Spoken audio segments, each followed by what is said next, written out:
Angle में आपका स्वागत है। मैं हूं आपके साथ दीपाली माथुर। बुलेटिन की शुरुआत करते हैं हेडलाइंस के साथ।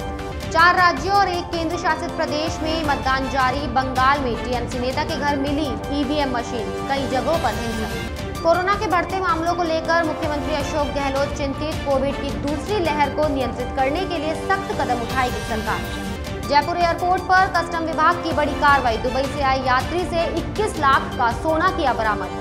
121 साल में इस बार सबसे गर्म रहा मार्च का महीना। अगले 3 दिन लू और बारिश की चेतावनी। 5 राज्यों और 1 केंद्र शासित प्रदेश की 475 सीटों पर मतदान जारी है।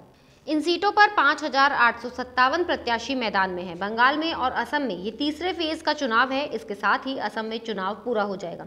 वहीं तमिलनाडु, केरल और पुडुचेरी में आज एक फेज में ही चुनाव हो रहे हैं। बंगाल में बीजेपी ने आरोप लगाया है कि टीएमसी के गुंडे दरीगा बादुल दंगा में लोगों को वोट नहीं डालने दे रहे हैं। दक्षिण 24 परगना की डायमंड हार्बर सीट से बीजेपी कैंडिडेट दीपक हल्दर ने चुनाव आयोग से इसकी शिकायत की है। बंगाल के उलूबेडिया में टीएमसी नेता के घर से ईवीएम और वीवीपैट मिली है। इस मामले में चुनाव आयोग ने सेक्टर ऑफिसर तपन सरकार को सस्पेंड कर दिया है। वहीं कई जगह भाजपा और टीएमसी के कार्यकर्ताओं में झड़प हुई। मेट्रोमैन ई श्रीधरन ने केरल के पोनानी पोलिंग स्टेशन पर वोट डाला। मक्कल निधि मय्यम के chief Kamal Haasan Chennai high school polling station पर वोट डाला। वहीं साउथ के सुपरस्टार रजनीकांत ने चेन्नई की स्टेला मेरिस में बने पोलिंग बूथ पर वोट डाला। भाजपा ने आज हुगली जिले में पार्टी अध्यक्ष जेपी नड्डा की दोनों रैलियों को रद्द कर दिया है। इसके पीछे का कारण बताते हुए पार्टी ने कहा कि जेपी नड्डा को एक जरूरी बैठक के लिए नई दिल्ली वापस जाना था। भाजपा पार्टी प्रमुख की सुबह श्रीरामपुर में हुई बैठक अज्ञात कारणों से रद्द कर दी गई है। हालांकि नड्डा ने केंद्रीय मंत्री बाबुल सुप्रियो और अभिनेत्री पायल सरकार के लिए दोपहर में एक रोड शो में भाग लिया था, जो क्रमशः टॉलीगंज और बेहला पूर्वा सीटों से चुनाव लड़ रहे हैं। हुगली जिले के चुनचुरा में शाम को उनकी रैली को भी रद्द कर दिया गया था। यूपी के डॉन मुख्तार अंसारी को उत्तर प्रदेश की बांदा जेल में रखा गया है। बाहुबली डॉन और यूपी से 5 बार विधायक रह चुके मुख्तार अंसारी को लाने के लिए यूपी पुलिस रोपड़ पहुंच चुकी है और इधर बांद्रा की जेल माफिया डॉन का इंतजार कर रही है। मुख्तार को अब उसी जेल वापस लाया जा रहा है जहां से उसे पंजाब ले जाया गया था। देश में कोरोना का बढ़ता ग्राफ अब डरा रहा है। बीते 24 घंटों में 96,563 नए मरीज मिले हैं। 50,095 ठीक हुए हैं और 445 ने जान गंवाई है। इसके साथ ही एक्टिव केस की संख्या 7,84,000 हो गई है। इसमें बीते 6 दिन से 30,000 से ज्यादा की बढ़ोतरी हो रही है। ऐसे में अनुमान है कि आज ये 8 लाख के पार हो सकता है। देश में अब तक करीब 1,27,00,000 लोग इस महामारी की चपेट में आ चुके हैं और 1,65,000 ने जान गंवाई है। राजस्थान के मुख्यमंत्री अशोक गहलोत ने कोरोना को लेकर ओपन बैठक की।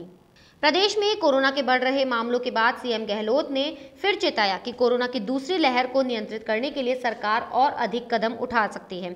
उन्होंने कहा कि इसमें सभी लोगों को सहयोग करना पड़ेगा। कोरोना के रिकॉर्ड मामले सामने आने के बाद सीएम गहलोत ने देर रात तक कोरोना कोर ग्रुप डॉक्टर्स, जिलों के कलेक्टर्स और एसपी के साथ ओपन बैठक की।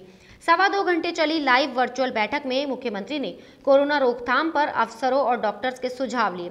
गहलोत ने अफसरों से कहा कि राजस्थान में एक दिन में 2,429 कोरोना पॉजिटिव केस आना और देश में आंकड़े का 1 लाख को पार कर जाना बहुत चिंताजनक है। सीएम गहलोत ने कहा कि जहां भी कोरोना के केस ज्यादा मिलेंगे वहां पर नाइट कर्फ्यू रात 8 बजे से ही लगाने को कहा है। सार्वजनिक जगहों पर मास्क पहनने और सोशल डिस्टेंसिंग नहीं बरतने पर जुर्माना के साथ दुकान या प्रतिष्ठान को 3 दिन के लिए सील किया जाएगा। राजस्थान की गहलोत सरकार ने कोरोना के प्रसार को रोकने के लिए एंटी कोविड टीमें गठित करने का निर्णय लिया है। कोरोना की दूसरी लहर को रोकने के लिए प्रदेश के सभी जिला कलेक्टर्स ने आदेशों की पालना के तहत जिलों की सीमाओं पर सख्ती बढ़ा दी है। राज्य के बाहर से सड़क मार्ग से आने वाले लोगों की RT-PCR नेगेटिव जांच रिपोर्ट की जांच के लिए चेक पोस्ट स्थापित कर दी है। इसके साथ ही बॉर्डर चेक पोस्ट पर प्लस ऑक्सीमीटर की उपलब्धता सुनिश्चित करवाई जा रही है। कलेक्टर्स के सामने बड़ी चुनौती गृह विभाग की ओर से जारी की गई गाइडलाइंस की पालना करवाने की है। उसके मुताबिक अब जिला कलेक्टर को और अधिक शक्तियां प्रदान कर दी गई है। प्रदेश की 3 विधानसभा सीटों पर होने वाले उपचुनावों के लिए चुनाव आयोग ने पूरी तैयारी कर ली है।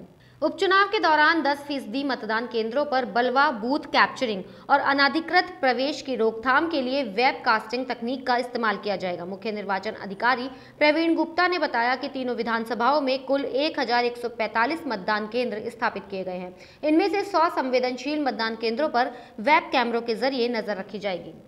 जयपुर एयरपोर्ट पर कस्टम विभाग ने बड़ी कार्रवाई को अंजाम दिया है।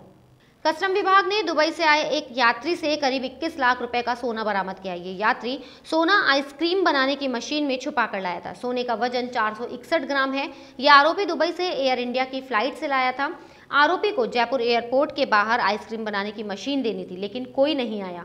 कस्टम विभाग के अधिकारी आरोपी से सोने के बारे में पूछताछ की। भारत में गर्मी ने लोगों की हालत खराब कर दी है। मार्च के महीने में मई जून जैसी गर्मी पड़ रही है। 121 सालों में इस बार मार्च का महीना तीसरा सबसे गर्म रहा। मौसम विभाग ने जानकारी दी है कि मार्च के महीने में देश के कई हिस्सों में पारा 40 डिग्री को भी पार कर गया। वहीं पश्चिमी विक्षोभ सक्रिय होने से प्रदेश में पारा बढ़ने चला है। गर्मी का अंदाजा इसी से लगाया जा सकता है कि फलौदी में पारा 43 डिग्री को पार कर गया, जो देश में दूसरा सबसे गर्म शहर रहा। मौसम विभाग के अनुसार अगले 2-3 दिन मौसम पलटेगा। 15 से अधिक जिलों में लू, अंधड़ व बारिश का दौर चलेगा। इसके बाद पारे में गिरावट होगी। 15 अप्रैल से फिर से गर्मी बढ़ेगी। बुलेटिन में फिलहाल इतना ही। अगर आपको हमारा वीडियो पसंद आया हो तो हमारे चैनल को लाइक, शेयर और सब्सक्राइब जरूर करें।